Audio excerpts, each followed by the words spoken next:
624 கோடி அசையும் அசையா சொத்துக்கள் எல்லாம் இருக்கு அப்படின்றத வெளியிட்டிருந்தாரு. ஒரு படத்திற்கு விஜயனுடைய வருமானம் எவ்வளவு? 200 கோடி. 200 கோடின்னு சொன்னார். கடந்த ஒரு 5 படங்களுக்காவது அவர் ஒரு 200 கோடி வாங்கியிருப்பார். அதுக்கு முன்னாடி ஒரு 100 கோடி, அதுக்கு முன்னாடி ஒரு 50 கோடி, அதுக்கு முன்னாடி ஒரு 20 கோடி, அதுக்கு முன்னாடி ஒரு 10 கோடின்னு வச்சீங்கன்னா விஜயனுடைய வருமானம் 10,000 கோடி. ஆனா நீங்க கணக்கு காட்டினது வெறும் 600 கோடி. எளிமையா சொல்லணும்னா 3 படத்துக்கு கணக்கு காட்டிட்டீங்க. மீதிலாம் எங்க?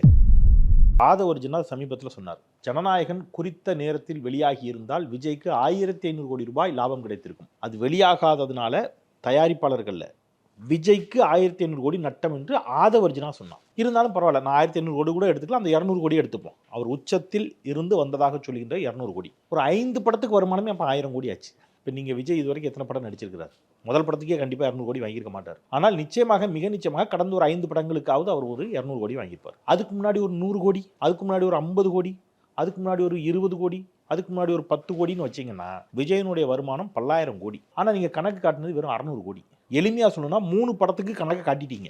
மீதிலாம் எங்கே? அப்போ 2 பொய்யா இருக்கணும். ஒன்று, நீங்கள் ஒரு படத்திற்கு 200 கோடி வாங்கி உச்சத்தில் இருந்த நடிகர் என்று சொன்னது பொய். ஒன்று அது பொய்யா இருக்கணும், அல்லது அது உண்மை என்றால் நீங்கள் இங்கே காட்டின கணக்கு பொய்யா இருக்கணும். இந்த 2ல் எது உண்மை எது பொய் என்று நாட்டு மக்களுக்கு விஜய் தெளிவுபடுத்தணும். ஒன்று. இன்னொன்று, உலகத்தில் இதுவரை நான் இப்படி ஒரு நடைமுறையை எங்கேயும் கேள்விப்பட்டதில்லை. என்ன நடைமுறை? திருமணமான பிறகு தாயும் பிள்ளைனாலும் வாயும் வயிறு வேறேன்னு நெல்லை பக்கத்தில் ஒரு சொல்லவடை உண்டு, ஒரு பழமொழி உண்டு எங்கள் ஊர் பக்கம். திருமணம் ஆயிடுச்சுன்னா கூட நீங்கள் என்ன பண்ணுவாங்கன்னா தனி கணக்கு வழக்கு இருக்கும். அண்ணன் தம்பியாக இருந்தால் கூட கடன் கொடுத்து கடன் வாங்கிப்பாங்க. எல்லா வீடுகளையும் நடக்கக்கூடியது. ஆனால் உலகத்தில் யாரும் கட்டிய மனைவிக்கு கடன் கொடுக்க மாட்டான். எந்த மனிதனும் கொடுத்துருக்க மாட்டான். திருமணம் ஆகாத கல்லூரியில் பயில்கின்ற தன்னுடைய பிள்ளைகளுக்கு, மகனுக்கோ மகளுக்கோ, கல்லூரி பயிலும் மகனுக்கும் மகளுக்கும் தேவைன்னா ஒரு தகப்பன் பார்த்துப்பான். ஒரு ஆட்டோ ஓட்டுற தொழிலாளி, ஒரு ரிக்ஷா தொழிலாளி கூட தான் பிள்ளைக்கு தான் கையிலேருந்து காசு கொடுப்பாரு. கடனாக கொடுப்பாரா யாராவது?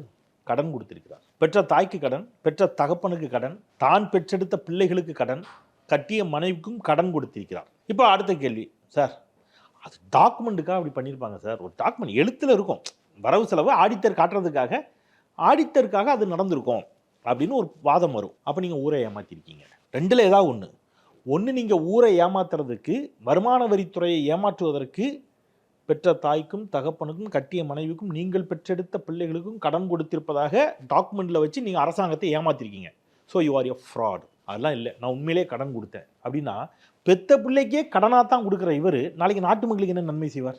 இதுதான் என்னுடைய அடிப்படையிலான கேள்வி. இல்லை, இப்போது நீங்கள் சொல்கிற மாதிரி அவர் ஒரு ஊழலற்ற ஆட்சியை நான் கொண்டு வருவேன், நான் ஊழல் செய்ய மாட்டேன், எனக்கு அது மேலே பற்று இல்லை அப்படின்றத வெளிப்படையாக அறிவிச்சே அரசியல் செய்கிறார். அதனால் அவர் சரியாக இருக்கணும், அதனால் இப்படி இந்த கணக்கு வழக்கில் ஏதோ ஒரு வித்தியாசம் இருக்குது, முரண் இருக்குது அப்படின்னு நீங்கள் சொல்கிறீங்க. அவருக்கு மட்டும்தான் அந்த பொறுப்பு இருக்கா? மற்ற யாரும் சொல்கிற பொறுப்பு இல்லை? எல்லா முதலையும் நான் சொல்லிட்டேன், இங்கே இருக்கிற எல்லா கட்சிகளுக்கும் அந்த பொறுப்பு இருக்குது. நீங்கள் எல்லோரின் மீதும் விமர்சனத்தை வச்சுட்டு உள்ளே வர்றீங்க. இங்கே திமுகவுக்கு இருக்குது, அதிமுகவுக்கு இருக்குது, பாஜகவுக்கு, காங்கிரஸுக்கு, கம்யூனிஸ்டுக்கு, இங்கே இருக்கக்கூடிய எல்லா கட்சிகளுக்கும் அந்த பொறுப்பு இருக்குது.